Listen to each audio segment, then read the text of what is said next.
Nosotros sabemos cómo sacar a México de la decadencia. Va a depender de ti.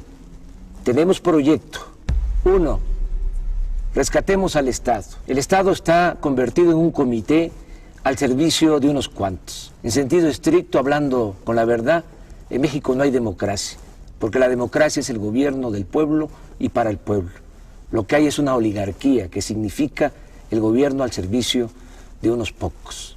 Si hacemos valer la Constitución, sobre todo el artículo 27, vamos a poder rescatar bienes de la nación y del pueblo que se han entregado de manera ilegal a particulares, a nacionales y extranjeros. De Salinas a Fox entregaron 25 millones de hectáreas del territorio nacional a empresas mineras, sobre todo extranjeras, para la explotación del oro, de la plata, del cobre. Es decir, entregaron el 12% del territorio nacional. México tiene 200 millones de hectáreas. Lo que concesionaron pues es del tamaño del estado de Chihuahua, que es el estado con más territorio en nuestro país, tiene 25 millones de hectáreas. Se llevan todas estas riquezas, no dejan beneficios, contaminan, pagan salarios de hambre. ¿Sabes cuánto pagan de impuestos las empresas mineras extranjeras? 5 pesos por hectárea al año. Por eso necesitamos rescatar los bienes de la nación, los bienes que son del pueblo, que esas riquezas se distribuyan con justicia, que no se queden, como ha venido sucediendo, en unas cuantas manos. 2, democratizar los medios de comunicación. El 75% de los mexicanos se va formando una opinión sobre la realidad nacional a través de lo que se les dice en la televisión. Y resulta que la televisión está concentrada en unas cuantas manos, en unas cuantas personas. Televisa está en manos de Roberto Hernández, de Balleres, Claudio X González, del Consejo Coordinador Empresarial, el que participó en la guerra sucia en contra de nosotros en el 2006. Germán Larrea, el de la Minera México. Es presidente del Consejo de Administración de Televisa, Pedro Aspe, secretario de Hacienda de Salinas, además de Azcárraga. Son los dueños de Televisa. En fin, los que tienen más poder económico son los dueños de la televisora más influyente en este país. Ellos son los que realmente mandan en el país. ¿Cómo se apoya esta oligarquía para hacer sus fechorías, para cometer todas esas atrocidades que han llevado a la destrucción a nuestro país, que llevan al empobrecimiento del pueblo? Pues se apoyan porque tienen el control de los medios de comunicación. No dominan con el ejército. La oligarquía no necesita usar la fuerza bruta. Tienen el control de los medios de comunicación, tripulan la mente, tripulan el pensamiento de millones de mexicanos. Por eso hace falta que haya competencia, democratizar los medios de comunicación para que se escuchen todas las voces y de esta manera pues se tenga un mejor criterio. Hay muchas cosas que los ciudadanos no saben. Por ejemplo, han echado a andar toda una guerra sucia desde hace bastante tiempo, desde el desafuero en contra de nosotros para desprestigiarnos. Están empeñados en destruirnos políticamente, al mismo tiempo que ahora ya están proyectando a Peña Nieto, que va a ser el candidato de Televisa a la presidencia de la República. Ya la oligarquía tiene candidato, Salinas de Gortari es el jefe de campaña de Peña Nieto y Televisa la encargada de la propaganda, al mismo tiempo que a nosotros nos están haciendo a un lado y además nos atacan un día sí y el otro también. 3, crear una nueva economía. Ya está más que demostrado que la actual política económica no funciona. La han venido imponiendo desde hace 27 años. Claro, funciona para los potentados, funciona para la oligarquía. A ellos les ha ido muy bien, por eso no quieren que haya un cambio en materia de política económica, porque aunque le vaya mal al pueblo, aunque le vaya mal al país, a ellos siempre les va bien. Pero para la mayoría de los mexicanos, la política económica ha sido realmente un desastre. No ha habido crecimiento en la economía, no se han generado empleos. México se convirtió en el país del mundo que más mano de obra exporta al extranjero. La gente por necesidad tiene que abandonar el país porque aquí no hay oportunidades de trabajo. ¿A que no sabes que el año pasado, de los 152 países del mundo, México ocupó el lugar 143 en crecimiento económico? Es decir, estuvimos entre las 9 peores economías del mundo. El año pasado también México fue el país de América con menos crecimiento económico y aunque parezca increíble, estuvimos abajo de Haití. en cuanto a crecimiento económico. Y aún así no quieren cambiar la política económica. ¿Qué proponemos? Impulsar actividades productivas, crear empleos, rescatar al campo del abandono, apoyar a los productores, ejidatarios, pequeños propietarios, lograr la autosuficiencia alimentaria, también desarrollar todo el sector energético. Es un absurdo que estemos vendiendo petróleo crudo en el extranjero y estemos comprando gasolinas o otros derivados. Es como si vendiéramos naranja y compráramos jugo de naranja. Tenemos que producir aquí las gasolinas, hacer las refinerías que hacen falta, fortalecer la industria petroquímica, todo esto para generar empleos en el país. No olvidemos, si hay producción, hay empleo, hay bienestar, hay mercado, hay circulante, somos un país fuerte, soberano. 4.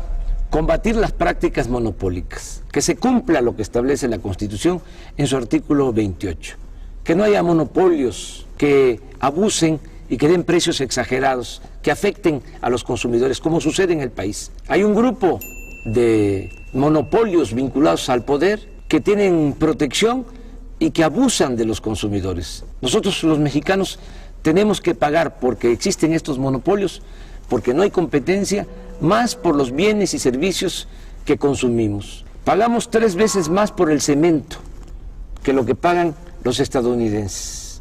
Los mexicanos pagamos también mucho más por el teléfono, por la luz, por tarjetas de crédito, por créditos hipotecarios, por el servicio de internet, y todo porque existen los monopolios. Y hacemos la comparación con Estados Unidos, cuando allá el salario mínimo es 10 veces superior al salario mínimo en nuestro país. No es justo que estemos pagando precios exagerados por la existencia de estos monopolios. 5. Abolir los privilegios fiscales. Es una gran injusticia el que los de mero arriba no paguen impuestos o cuando los pagan se les devuelve. Ya quedó demostrado, hasta el mismo Calderón lo tuvo que reconocer, que en el 2008, por ejemplo, 400 grandes empresas, las 400 más grandes corporaciones del país, empresariales y financieras, obtuvieron ingresos por 5 billones de pesos. Estamos hablando de la mitad del Producto Interno Bruto, de la mitad de la riqueza que se generó en ese año en el país. Esto también demuestra cómo se concentra el ingreso, cómo se concentra la riqueza en unas cuantas manos, en unas cuantas corporaciones en nuestro país. ¿Cuánto pagaron de impuestos? El 1.7% de sus ingresos. Cuando un trabajador asalariado, un profesionista, un pequeño, mediano empresario, pequeño, mediano comerciante, paga hasta el 30% de impuestos sobre la renta. Que se termine con la llamada consolidación fiscal, con el hecho de que las operaciones millonarias en la Bolsa de Valores pues no pagan impuestos. Entonces, que se terminen con todos estos privilegios fiscales, que se cumpla lo que establece la Constitución, que los impuestos se cobren de manera progresiva, que pague más el que tiene más. Eso es justicia fiscal. 6. Austeridad republicana. Le cuesta mucho al pueblo mantener al gobierno. Es un gobierno mantenido y bueno para nada. No puede haber un gobierno rico con pueblo pobre. Es mucho el dinero del presupuesto que se destina a pagar sueldos elevadísimos a los altos funcionarios públicos. Y no solo sueldos, tienen atención médica privada, cajas de ahorro, muchas prestaciones. Cuesta 1.500 millones de pesos mantener toda la flotilla de aviones y de helicópteros de los altos funcionarios públicos. No puede ser que haya sueldos de 600,000 pesos mensuales. Es un insulto. Hay que hacer un ajuste. Estamos proponiendo un plan de austeridad republicana para ahorrar 200,000 millones de pesos en el presupuesto y destinar estos fondos al desarrollo económico y a garantizar el bienestar de la gente. Juárez decía que los funcionarios tenían que aprender a vivir en la justa medianía. 7. Fortalecer el sector energético. Todavía es tiempo de convertir al sector energético en palanca del desarrollo nacional, utilizar bien el petróleo, utilizar bien la industria eléctrica, todo lo que tiene que ver con el gas, que es tan importante. En el caso del petróleo, pues hay que explotarlo de manera racional. Como se han dedicado nada más a extraer petróleo para vender petróleo crudo al extranjero, ahora tenemos ya una crisis por falta de producción de petróleo. En el 2004, durante el gobierno de Fox, se alcanzó una producción petrolera de 3.400.000 barriles diarios. El año pasado ya la producción fue de 2.600.000 barriles. Es decir, en muy poco tiempo, estamos hablando de 4 o 5 años, se cayó la producción en 800.000 barriles diarios. Si sigue esta tendencia, en 3 o 4 años más vamos a estar produciendo 2 millones de barriles diarios. Y esto es muy grave porque entonces ya no vamos a tener excedentes. Eso es lo que necesitamos para nuestro consumo interno. Pero por si fuese poco, vamos a tener que seguir vendiendo petróleo crudo porque no tenemos refinerías en el país. Vamos a tener que seguir comprando la gasolina en el extranjero. Por eso es urgente destinar recursos a la exploración. Y no hace falta ir a las aguas profundas. En aguas someras, en los litorales de Veracruz, de Tabasco, de Campeche, hay petróleo suficiente, pero hay que invertir en exploración. Hace falta también ya decidirse a construir en serio las 3 o 4 refinerías que hacen falta para dejar de comprar la gasolina en el extranjero. Por nuestro movimiento se vio obligado el gobierno usurpador a decir que iban a construir una refinería. Ojalá y me equivoque, pero va a terminar el sexenio y no van a pegar un ladrillo. Son muy ineficientes, además no les importa el desarrollo de nuestro país. A ellos lo que les interesa son los negocios. En Pemex hay una gran corrupción y todo eso se tiene que terminar. Lo mismo en el caso de la industria eléctrica. Hay que revisar todos esos contratos que han entregado a empresas extranjeras para instalar plantas de generación de energía eléctrica en nuestro país. Estamos pagando la luz a precios muy elevados porque la Comisión Federal de Electricidad está comprando toda la energía eléctrica a empresas extranjeras. El 40% de la luz que consumimos ya se está comprando a empresas extranjeras. 8. Alcanzar la soberanía alimentaria. Tenemos que producir los alimentos que consumimos, dejar de comprar maíz, frijol, arroz, leche, carne de cerdo, carne de res, desechos de pollo en el extranjero. Es un absurdo que se haya abandonado el campo y que no estemos produciendo lo que consumimos. El año pasado, a pesar de la recesión económica, se tuvieron que destinar 16,000 millones de dólares para comprar alimentos en el extranjero, cuando podríamos estarlos produciendo en nuestro país, además generando empleos, evitando de que la gente tenga que irse a buscar trabajo a Estados Unidos. Se está despoblando el campo. También tenemos que apoyar la producción de autoconsumo. Millones de campesinos pobres, indígenas, viven de lo que producen, de la economía de autoconsumo. Hay que apoyarlos, ayudarlos a que sigan produciendo maíz, sobre todo, que es la base de la alimentación, y no al maíz transgénico. 9. Establecer el estado de bienestar, que se garantice la seguridad, el bienestar del mexicano, desde que nace hasta que muere, desde la cuna hasta la tumba. Ese es un ideal, se puede lograr. Hay que empezar por garantizar el derecho de los adultos mayores a una pensión justa. El estado de bienestar en Europa, por ejemplo, significa que a partir de los 65 años ya reciben en algunos países hasta 30,000 pesos mensuales de pensión. Eso es estado de bienestar. Nosotros tenemos que garantizar eso. Tiene que haber pensión universal para todos los adultos mayores. Tiene que haber becas de apoyo a todas las personas con discapacidad. Tiene que garantizarse la atención médica y los medicamentos gratuitos. Hacer valer lo que establece la Constitución, el derecho del pueblo a la salud. Y desde luego tiene que garantizarse el derecho a la educación.